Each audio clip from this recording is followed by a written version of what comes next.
Most people do not promote themselves enough. Everybody kind of seems to understand that we're living in an attention economy.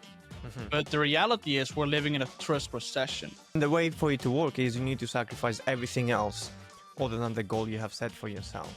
Addicted to accomplishments and being allergic to average. Like, to kind of be resourceful and proactive is still what's driving me forward. And you have to embrace that. You have to really step into that because you need to lead yourself. You need to make your own decisions, your own conclusions. You need to build your own plans, and you need to try out whatever you need to try out. One of the failures of the educational system is that it instills in you the idea that the definition of success is playing it safe and avoiding failure. However, in the real world, success comes inevitably from failing over and over, learning through your failures, and giving it another go. The biggest thing for me was I had no idea what it is I wanted to do. I just had no direction. And I feel like the world doesn't give you that. I feel like you have to take that and you have to discover that. And most people just roll in through life.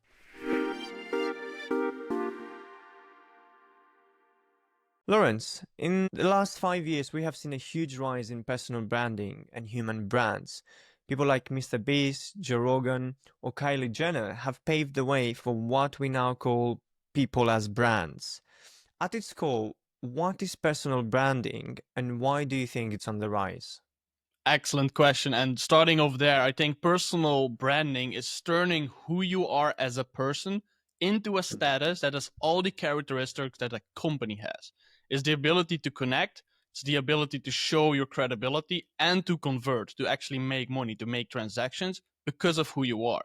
It's basically simply getting your foot in the door and how you carry yourself and kind of what people see as your value, so to speak. And I think the reason that everybody understands this is because it's just a natural byproduct of everything that's going on. We're living in a digital world. Almost everybody's kind of starting their business. We're entrepreneurs. We barely speak to, most people we speak to are entrepreneurs. So you're just in this cycle where you get naturally pushed into it. And I think it's a natural byproduct of how the world is evolving. Right. I forget who said this, but I was very intrigued by the idea that personal branding is the digitization of reputation. How do you think people can carry over their real life reputation into the digital world? That's so amazing. And you actually make me think of a concept called reputational capital. If you have a strong reputation, it allows you to leverage that, whether that's getting your foot into the door with connections, whether it's gaining direct trust because you've worked with somebody, all these different type of things, which basically are your back experience, it's only a strength. So I think the thing that most people need to look at to improve is to promote themselves better, because most people do not promote themselves enough. I think that's a real thing, especially people who are, decades of experience. Like, I'm a young guy, like I'm doing this for like a few years, but there's so many people I connect with who have been leaderships for 30 years, who have done all these amazing things, but they are kind of in a position where they don't feel the need to promote. They're like, you know what? I know what I do. I'm credible. I'm kind of, aware of how good I am. But people need to see that. Like, we're living in this digital world, so you always need to show who you are. Especially if you're having like a younger audience, because everybody's brain is losing the capacity to concentrate. So you need to really reinforce that. And I think one of the most important things is just bringing that experience from who you are, from what you've done, and digitalizing that. And it can be various things, right? It can just be making a post about it, making a video about it. Obviously, you can do high level things and actually strategy positioning for who you are. But that's a big thing. You need to promote that, and you need to know how to position basically your past experience and translate that into, let's say, a LinkedIn page. Let's say how you appear on a podcast. And I think that's one of the biggest steps truly to taking that, leap from in person to getting online. Yeah, no, I totally agree with you. Especially since, as you said, if you're not online, you don't exist anymore. Yeah. And with the younger audiences, we have this information overload.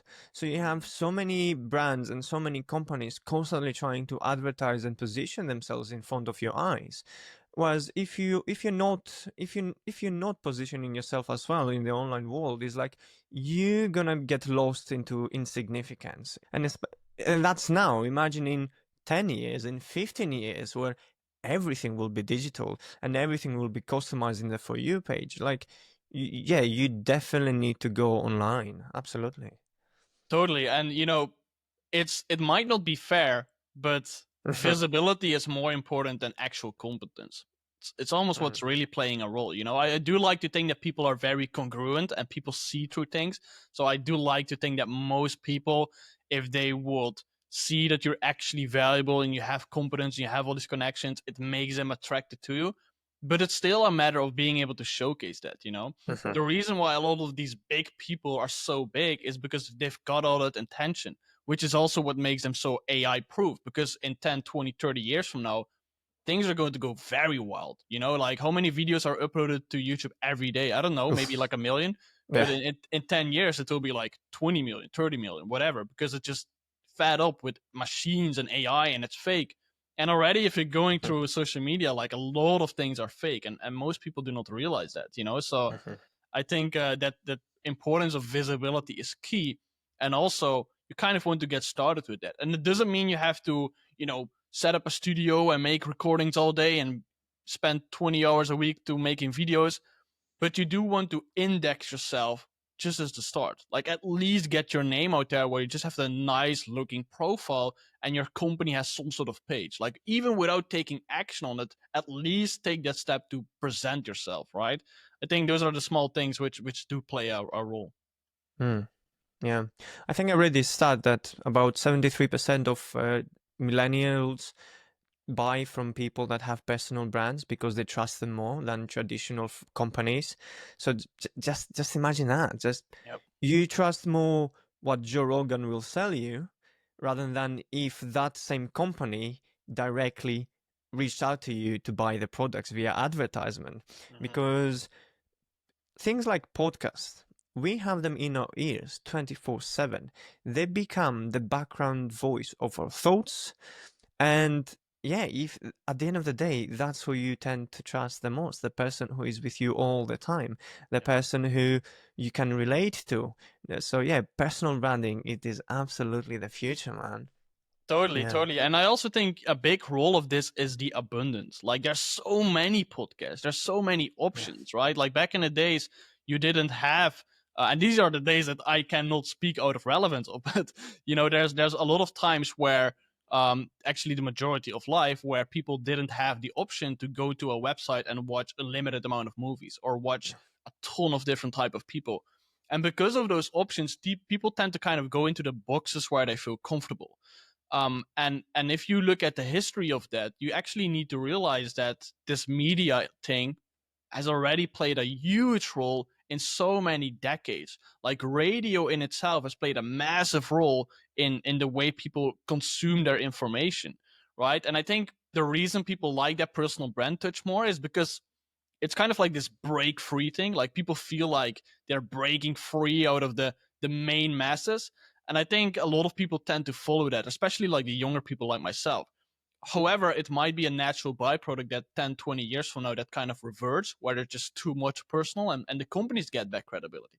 I Mhm. guess that's a natural flow, but it's just natural how things evolve, I would say. Yeah. Nice, nice. And your reputation is everything in business. It takes decades to build, and you can ruin it in a day. Mm. How can people working on the personal brand and small business brand instill trust through their reputation in the modern online world? That's a great talking point.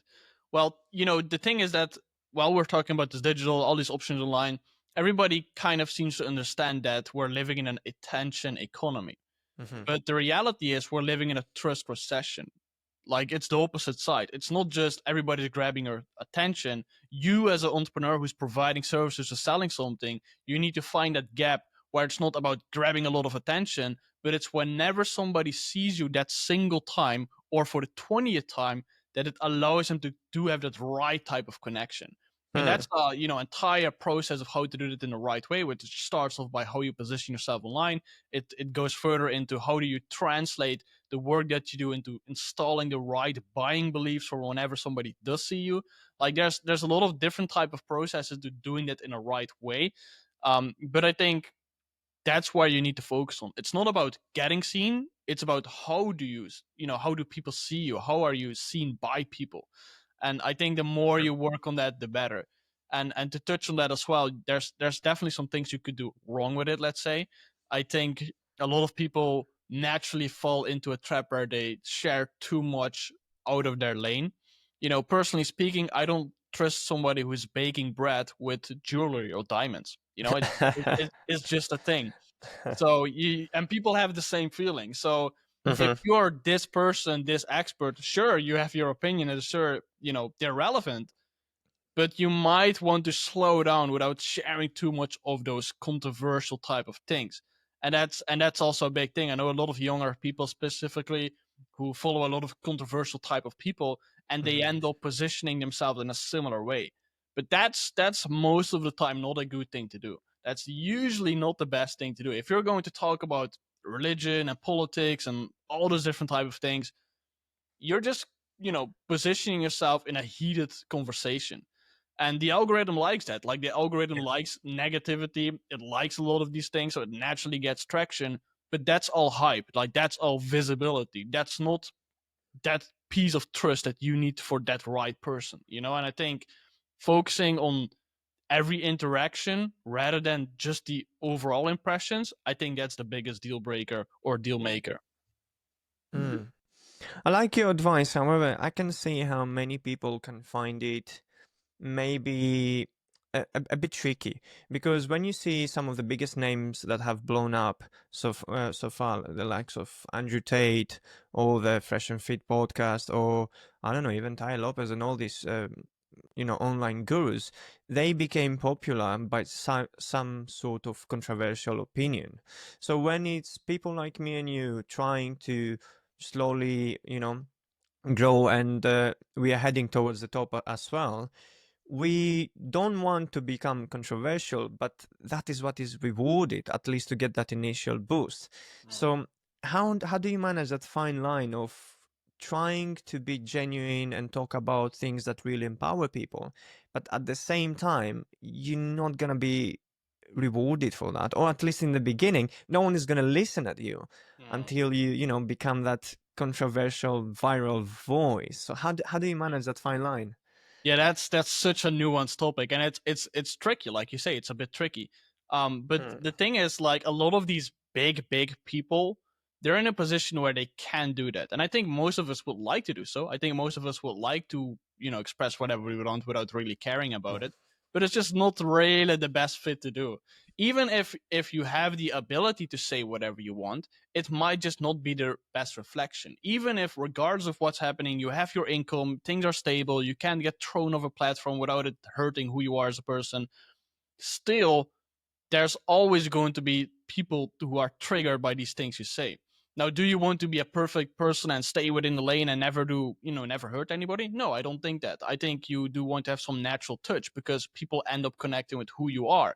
So if Mhm. you have that certain opinion, it could work, but it doesn't mean you have to go on street interviews or something and try to find drunk people and ask them stupid questions just to get attention. Like, Yeah. it might lead to a lot of views, but that doesn't really bring you a business. And I think the path to building that business is just harder and it's slower. If you look at, for example, Ty Lopez, is such a great guy. Like, he has so much Mhm. knowledge, but people are Yeah. attracted because he shares a lot of different type of information and he shares a lot of great things. But he's not really that controversial, I would say. Like, he's not speaking about very hot topics. He's just staying within that lane and he does it very, very, very well. And there are people who go the different route and it works. I know people who kind of start off with the plan of going in that route, and it could work for them as well because they are in certain industries where it just works better. But in Mhm. most cases, I think you just have to look at the real, the real side of it, and build that security.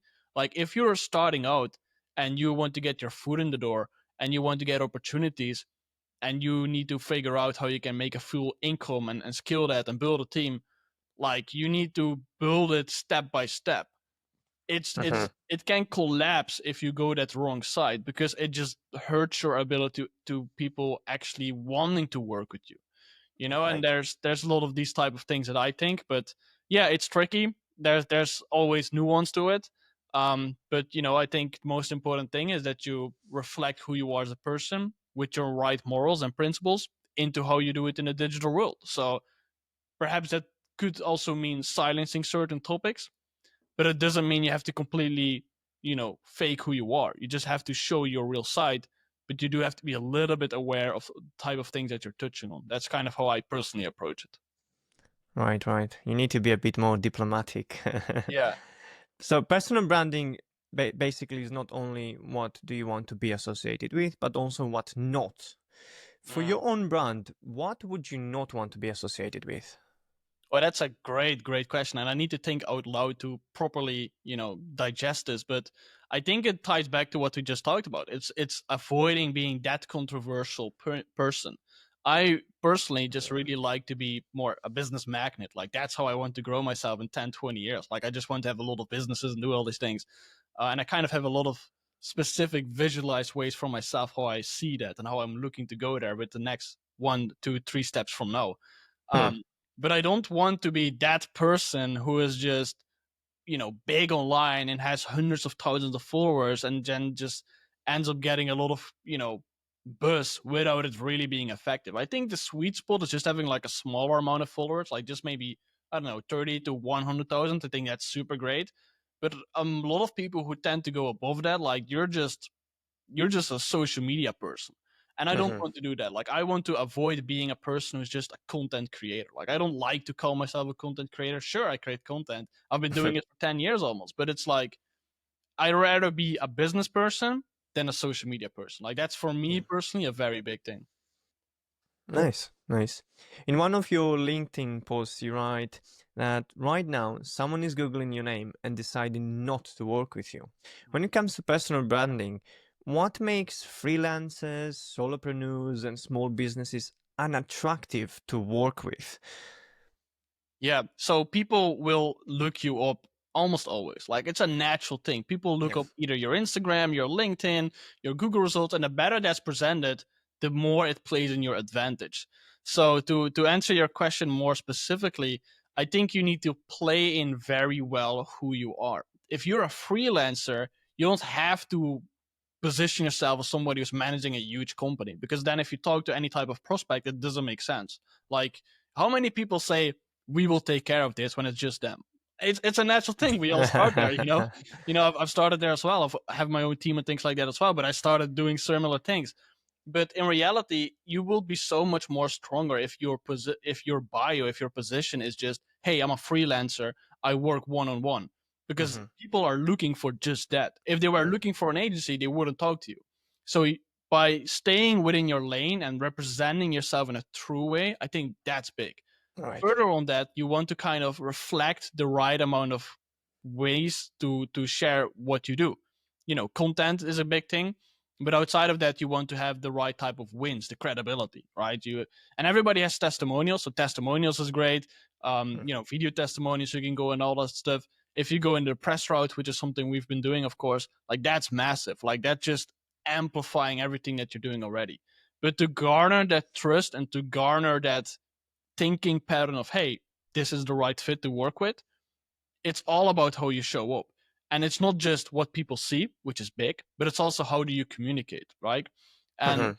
I think that's a big thing. Like, I've closed deals myself where I've just been in a Telegram chat with some people, and literally within 24 hours I've had wired money.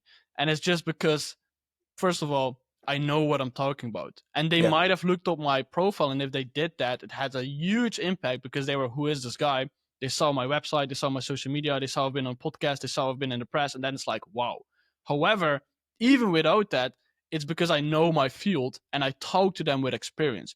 If you're doing your business for a long time, like, it reflects. And that's why I think I said in the beginning, you want to be kind of congruent with how you present yourself, because if you're a freelancer and you're starting out, that's your strength. You need to say, like, look, man, I'm starting out, this is, I'm starting this business, or hey, I have 20 years of experience, but I'm tapping into this new thing. So reflect that, be transparent about that, because that's what makes it make sense for people.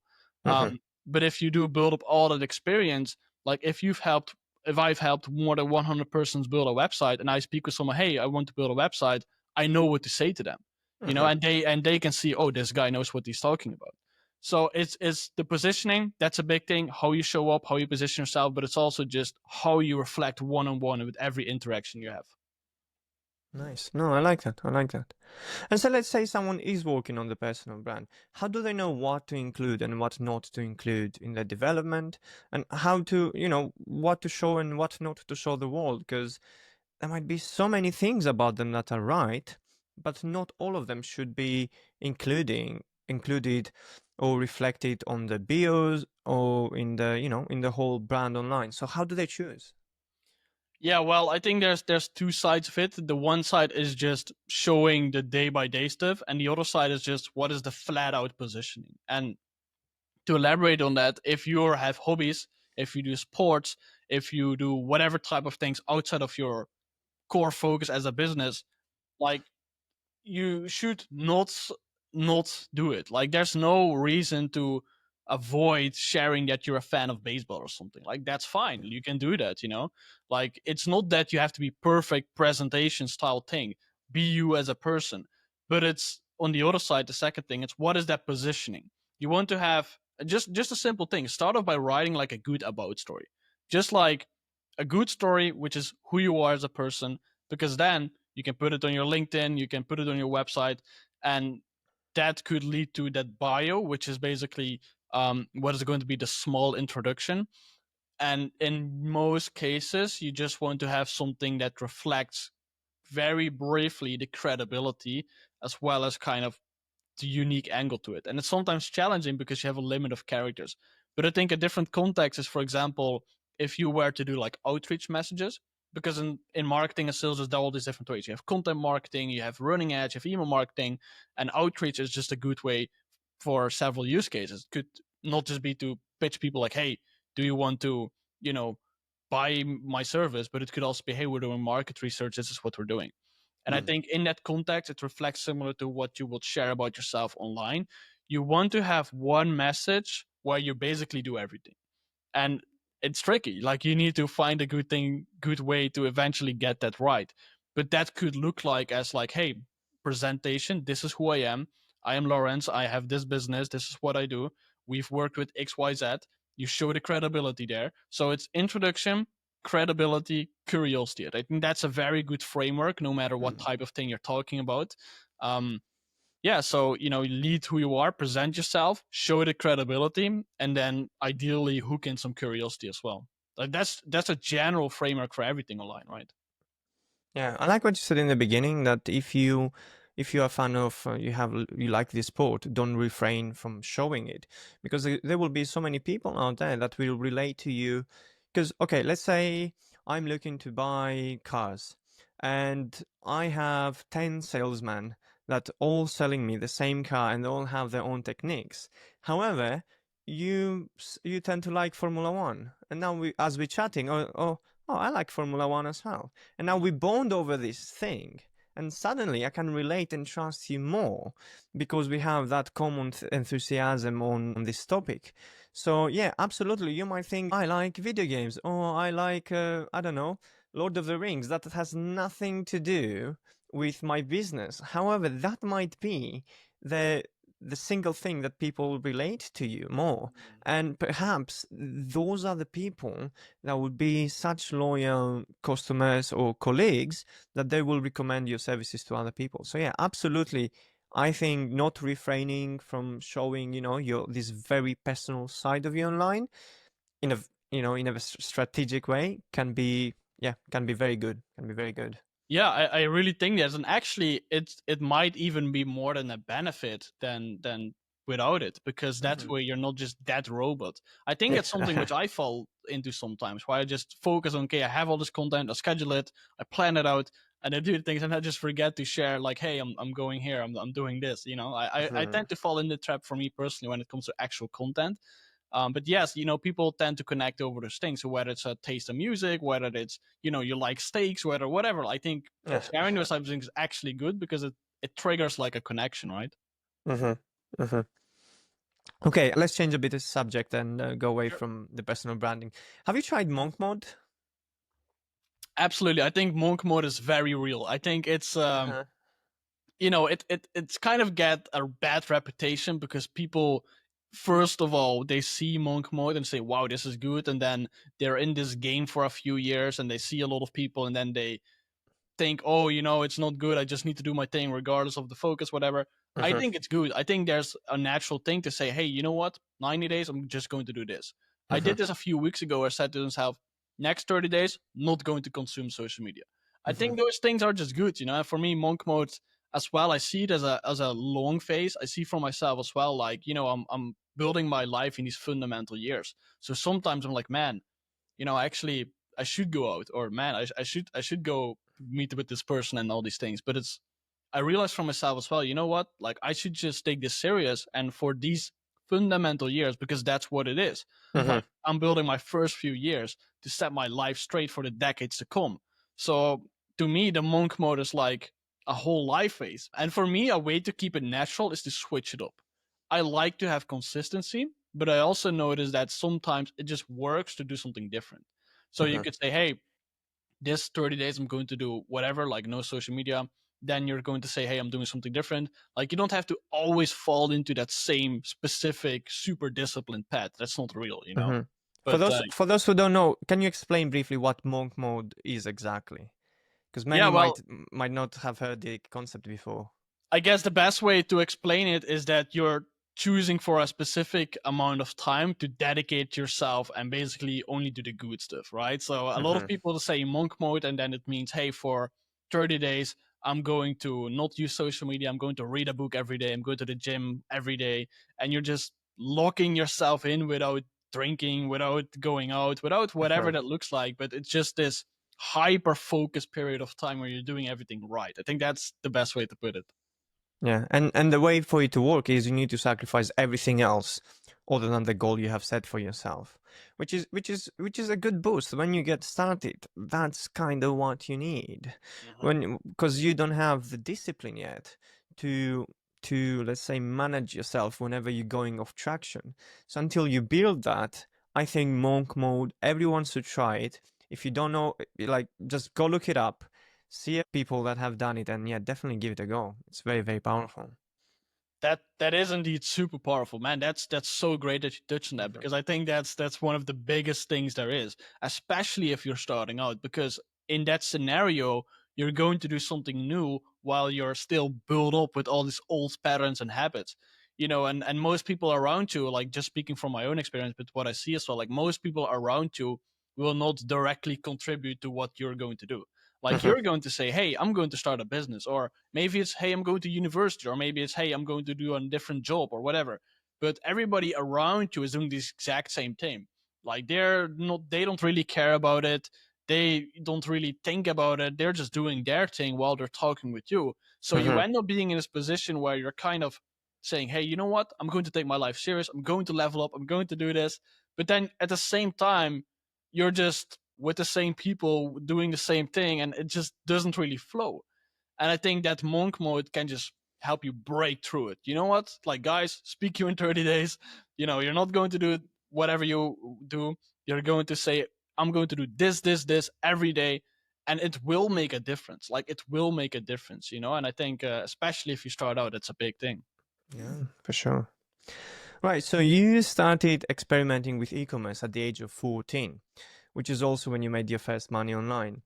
You were busy running a business while everyone else was worried about being a teenager and getting good grades. How was that experience? Because I assume it must not have been easy to fit in at that age. Yeah, that's a good observation, and you're totally right. And just to give more context on that as well, one of the first things I did online was I was making YouTube videos. So that's kind of how I made my first money. And it used to be a channel where I didn't show my face and things like that. I ended up, after like a few years, when I actually started doing entrepreneurship, I've been very active in the e-commerce industry as well. I've worked with several hundreds of people there. I've worked in the Netherlands with some of the biggest people there. The Netherlands are very good at e-commerce. They kind of run the game. But yeah, I started off with kind of playing around on the internet, and it ended up really making me money, which is something I realized like 2 or 3 years later after I was doing it. Um, but yes, that's a great observation, because as you go through life, for me personally, I can only speak for myself, but I really felt that I had to do something completely different than everybody else is doing. And I was just going to school. And the biggest thing for me was I had no idea what it is I wanted to do. I just had no direction. And I feel like the world doesn't give you that. I feel like you have to take that and you have to discover that.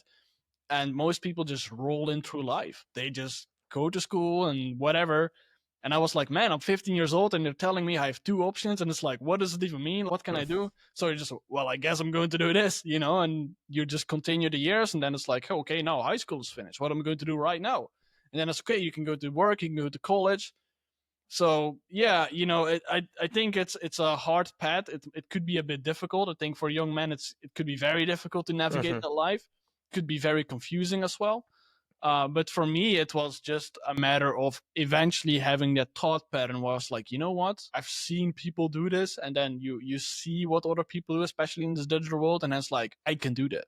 And it comes from also that stubbornness of everybody around you not doing that. It's like, man, it's basically like, I'm feeling better than them, but it's also they don't get it. That's the biggest thing. Like everybody just doesn't understand it. And that can sometimes be very difficult. Sometimes you're in a position where you feel like you're alone in this, right? But you have to keep pushing forward and eventually things start to click. So Yeah, oh, well, I guess especially at that age where you're more gullible and more peer pressure and what your peers think matters way more than later on your 30s when you stop giving a damn of what other people think and you're doing your own thing. So yeah, I was just thinking that at the age of 14, 15, like being high school or being a student in university and trying to do the solopreneur thing is just, yeah, no one understands it because everyone thinks everyone thinks you're crazy. Everyone thinks you're gonna give up anyway. It's like, oh, whatever, he's gonna come around, he's gonna see that won't work for him. He's gonna see that it's just dream some fake guru sold to him online, and he's gonna come back, and be part of us. So yeah, it's not easy to fit in this world if you want to make something of yourself as a young man, because the pressure is there. The pressure is there to be someone from a very young age. But as you said, without the guidance, you get so lost. Because yeah, and the school doesn't guide you for shit. So yeah. no, absolutely no. I think school has its place for sure, but you touched on something very great, which is that basically a lot of people tend to have a negative view of what they see online. They see, for example, and this is kind of the natural route. Like you're doing your life, you're just having a normal thing, and you end up seeing some sort of digital advertising of some guy with a rented Lamborghini who's spitting about you can make millions. And well, there's a lot of things to say about that particular thing because maybe he has rented the car. Maybe it is a bit phony. But that doesn't mean it's not real. That car could be $2,000 for one day. Like you're not making $2,000 a month. So Right. that person clearly is doing something very different. And I think I had this as well where I discovered this online world and I started to watch a lot of videos and things like that. And that really helped me shape this path because I was learning from other people. And then as a byproduct, you land in a cycle where you see people talk about their courses and all these things. And every time I brought it up with my friends, they were like, oh, it's fake, it's not real, all this stuff. And a lot of things might really be, fake, let's say, but I can definitely say that going into this route and actually paying for things absolutely has allowed me to change my world because I stepped into a new world. And most people, if I were to talk to the same people right now who back then were saying those things, they would still believe that it's all fake. And to me, when I dropped out of college, 2 months after, I started to work with some people in the Netherlands. And one of the guys who was running a company, he's basically the biggest influencer in the Netherlands within this specific field. And he was like the main guy selling courses in the Netherlands. And that was the point where I stepped into that world where, of course, I saw the advertising. I was watching the same thing. I was looking to buy, but I just didn't have the money. And I was not 18 years old, so I could not make the transactions, and my parents will never do it. But I ended up working with these people who are selling courses right now as well. Like we work with so many entrepreneurs who are quite established. They're very big. And it just makes you think about these things very different. When I was working with these people, we had an in-person meeting in the Netherlands. We were meeting with some guys because we're doing some projects, and a lot of those guys were doing e-commerce. That's how I got my e-com experience. And there was this man, I will never forget it. I was in the car, we were driving to this place, and this guy next to me, he showed me on his phone his Shopify sales, and he made 50,000 euros a month. Crazy. I've never seen that. Like until up to the point, even as I was working, I was still like, you can't really experience it until it's real, and that was like wow. And Mhm. I went back home and went to the people, and they don't believe anything. So people don't believe it because it's not real to them, because they don't tap into it, but Mhm. there's a lot of real things to this. So No, no, absolutely.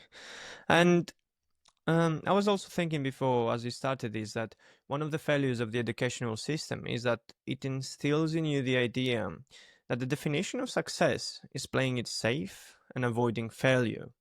However, in the real world, success comes inevitably from failing over and over, learning through your failures, and giving it another go. Alex Hormozy has this saying that most successful people have a graveyard of businesses behind them because they failed so many times. I'm curious, what does your relationship with failure look like? How do you deal with fear of failure that society has instilled in us? such a great talking point, and it made me think, because what's my relation with it? Like, have I really thought about it that much? And I think the way I see this is that I just like to think that I'm building always up. So if something is not working out, you're just building on top of that, and you're learning, like you're being more strategic. I tested out a lot earlier to just try a lot of things. When I was in college, I started my business.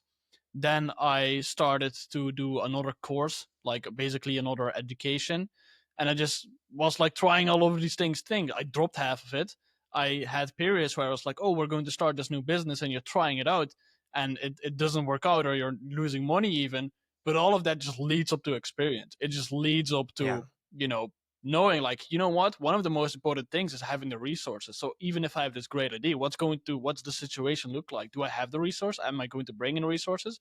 And that thinking pattern doesn't come without first saying, look, we're going to do this, I'm going to put my money in this, and it doesn't work out. So I think it's just all building up experience and doing things.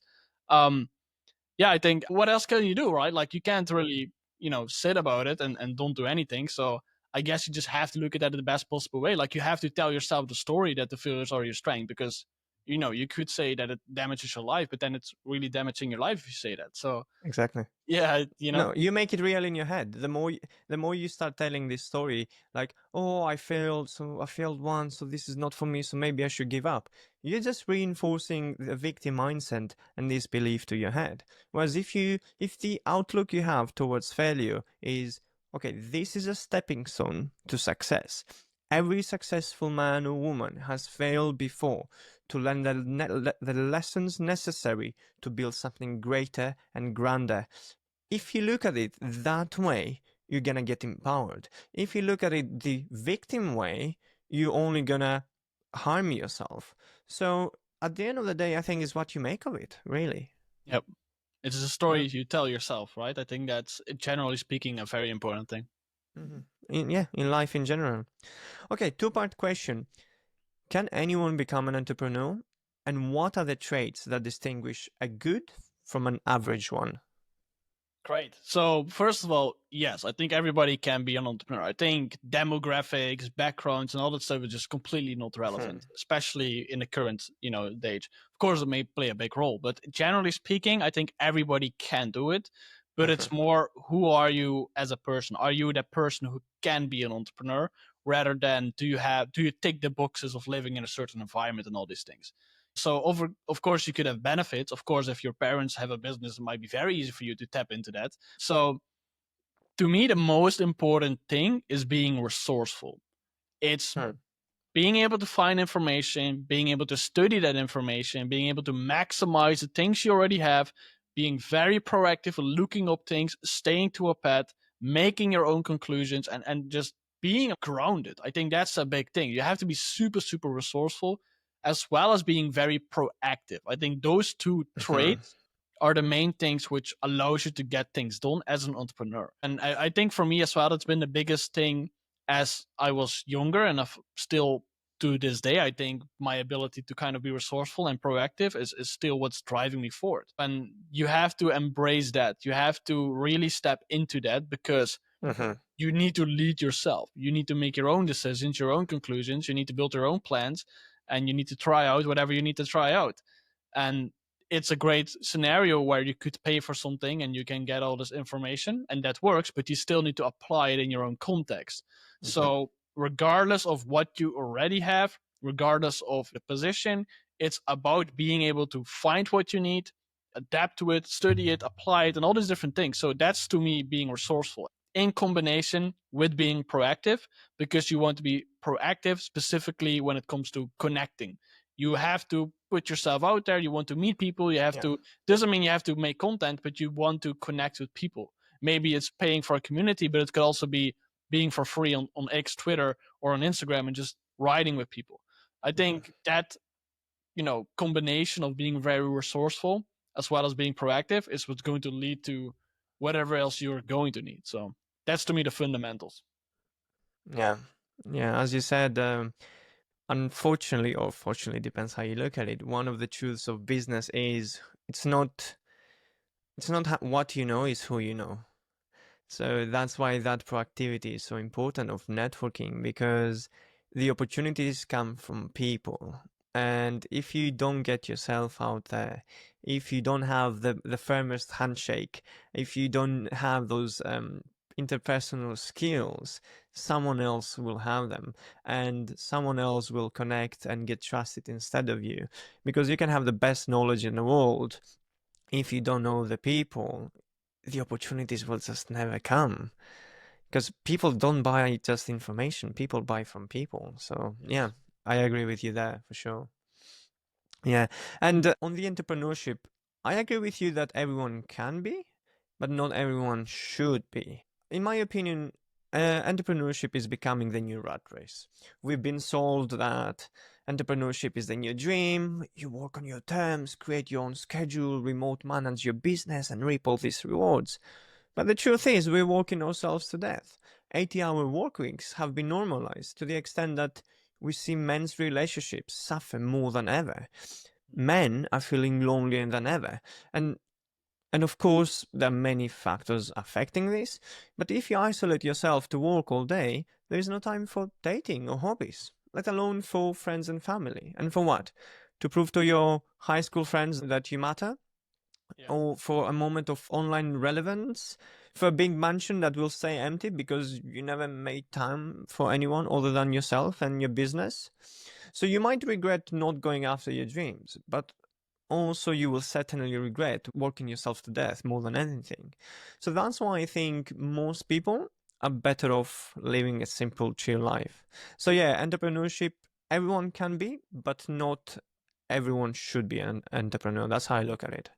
It's like super great point, and you're bringing up so much relevance as well. Like I feel, almost attacked by hearing this as well, because like, man, I am working a lot. But Yeah. you're making such a good point, and I think that's so true. But speaking on to that, I think it doesn't have to mean that you have to necessarily start your own business and all these things. Like you could perfectly work within another business, or you could perfectly have your own freedom within a certain type of project. For me, the starting point was just I want to make money online. Like I just wanted to be able to have an income online. So I, for a long time, even when always starting my own business, has always worked on the side, being a part of other companies as well, because it just made me grow and it made everything I do better. But yeah, I think you're making an excellent point. I think as you evolve as a person, especially most people in business, they're kind of in this self-help space. They're just aware of the things. Like we realize how important it is to build relationships as well, and I think you have to approach life, just speaking out of general terms, I think you have to approach life just being congruent. That's one of the biggest lessons I've personally learned. So Hmm. yes, I want to have my business.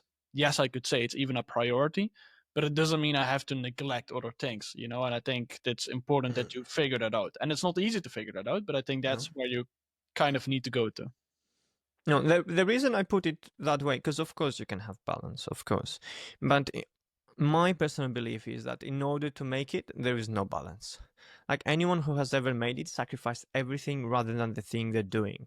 Either be it from the Hormozes, the Tai Lopez, is like at least in that until they make it, that now have the resources to step back. I think if you want to be successful in this hyper competitive world, man, there's I think that's it. It's 8-hour work weeks. There's no other. I cannot see any other way unless you're so goddamn lucky. Like, do you know Danko? Danko. Yes.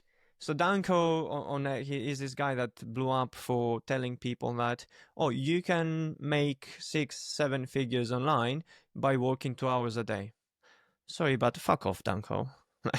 Like you are becoming popular by telling people what they want to hear, because everyone wants to hear, oh, I don't have time, but this guy is telling me I can be famous and I can be successful so in 2 to 4 hours. Yeah. Sorry, but that's a lie. That's a I lie. feel. And Yeah. Yeah.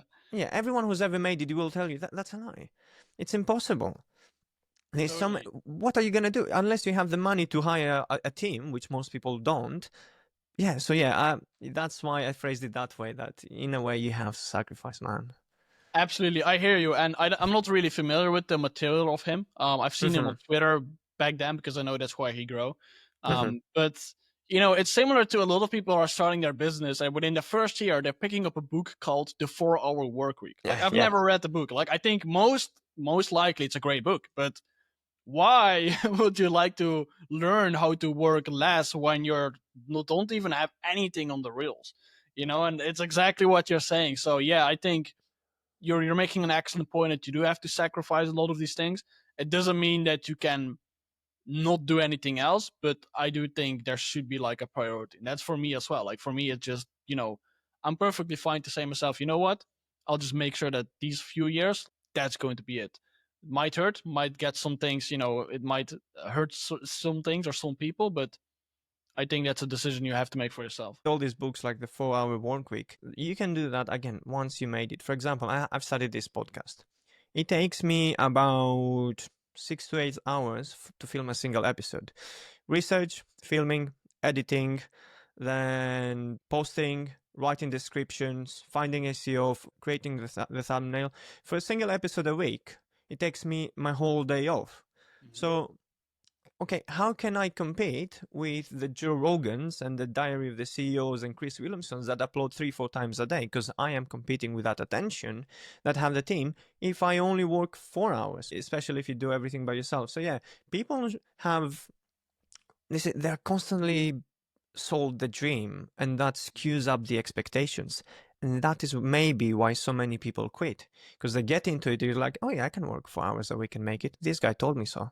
And then they just, they hit their face against the wall, and yeah, and they see the real life.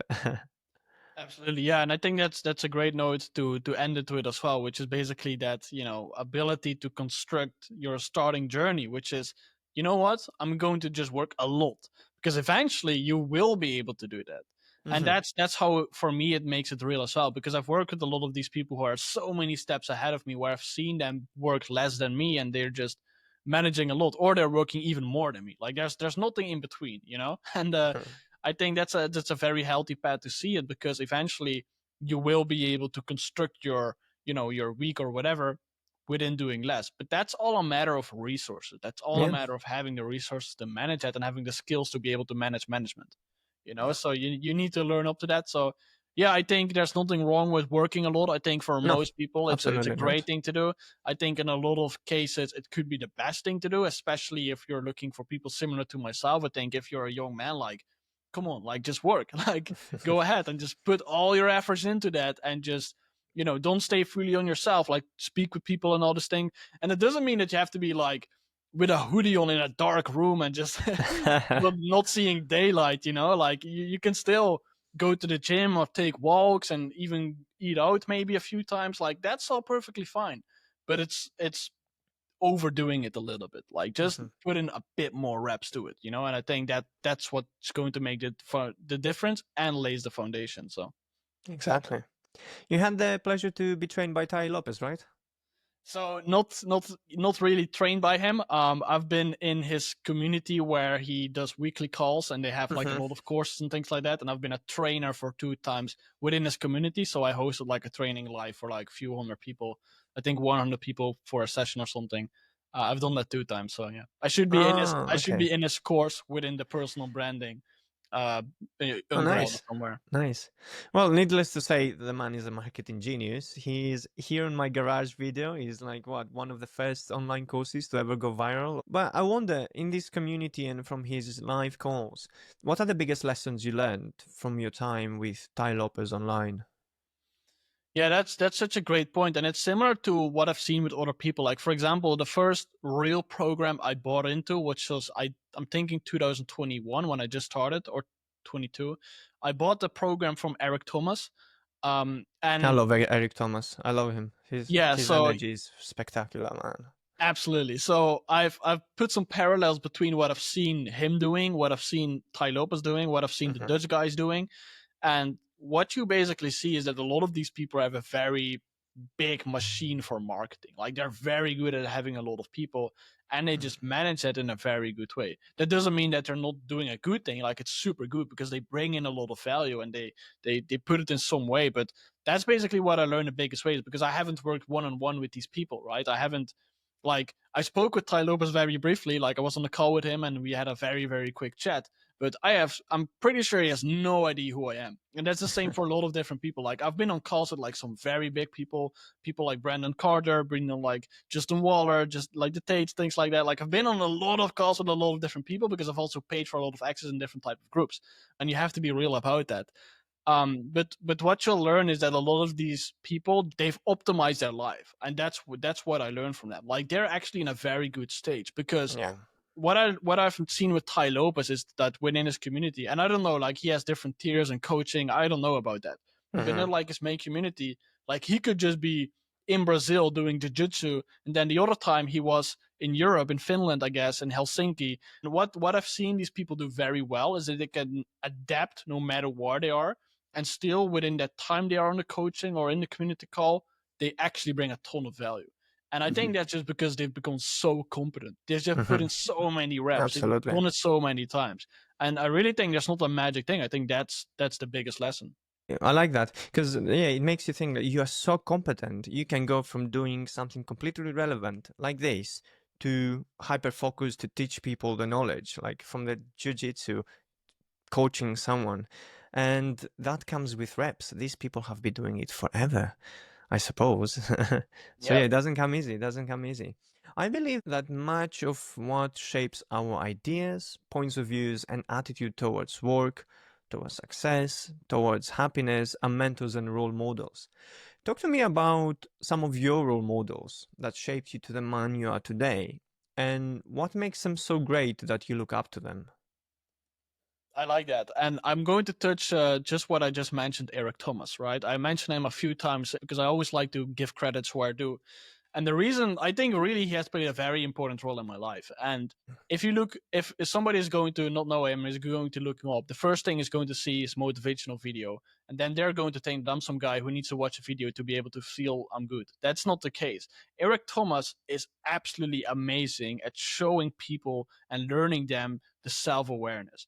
And when I was in his program, the main thing that we've learned was the DISC assessment, which is basically a personality test where it's a scientifically based thing, but they had their own twist to it, of course. Hmm. But it basically shows that people are there's different type of boxes where you can put people in. Everybody has four traits, but you usually have one dominating over the other. So it's decisiveness, it's interactiveness, it's supportiveness, it's your ability to be analytic, and there's these different type of boxes. And when I was going to that program and we were learning these things and I was doing these tests and I saw for myself, like, this is more who I am, like, it really allowed me to change my life in such a good way because this was the first real time where I could almost put myself on a paper and see, you know what, this is more who I am. And also in a stage where I was a bit younger and still coming up, it made certain things click. It was like, I was not really clear on why I do certain things or why I don't like these things, and a lot of other people do. But now I see, hey, you know what? Like I'm just more analytical than a lot of people. And Mm, then we've got so many sessions and calls, and I was also learning a lot about how other people perceive certain persons. Like that whole program has been life changing, absolutely, like mm, without a doubt. You know, some other guy as well, which has been a pivotal moment, was Dan Locke, because he was the first guy I see when I was kind of starting out and I was reading some books and things like that. the first thing I had was I stumbled upon YouTube from a video called Dan Lok. And I was like, this is nice actually. He was saying great things. And then I just watched and watched, and he was saying this book, and I started reading the books. And that allowed me to discover a lot of people. So Dan Lok has been a pivotal moment of me as well, because I think he brought a lot of knowledge in marketing and sales and things like that. I think he's very good at that. And of course, a lot of these big people, if you look up their name, the first thing you'll see is like a big Reddit thread with saying there might be a scammer. I don't know, do your thing, but it's just that those are definitely two people who have been very important. Next to that, it's more so the shadowing than the mentoring. I think mentorship is great. I think it's a topic which obviously is known to be important, like you want to learn. But to me, it's less about the mentorship because, for example, within the scenario of Eric Thomas, I did spoke with him on one of these calls, like for 5 minutes, and I think that did have a really big impact at that time in my life. But that's more like a mentorship thing. What's the real big value shift to me is the shadowing. It's when I work with somebody where I help them in their business and was learning things from them. Like that's definitely been the biggest. So, everybody I've worked with, people I work with right now, people I used to work with, like I'm super grateful for that because that's what really gives me the push to learn and to adapt to what other people have already been doing. So yeah, there's definitely figures. There's a lot of people I can give credits to, but most important thing is the people I've been able to work with. Nice, nice. And also, I would assume when you have even that 5 minute conversation, it motivates you because it puts you in direct contact with someone successful. So suddenly, these people you look up to, they're not so much out of reach. You're like, hey, most people don't have access to them. I got 5 minutes.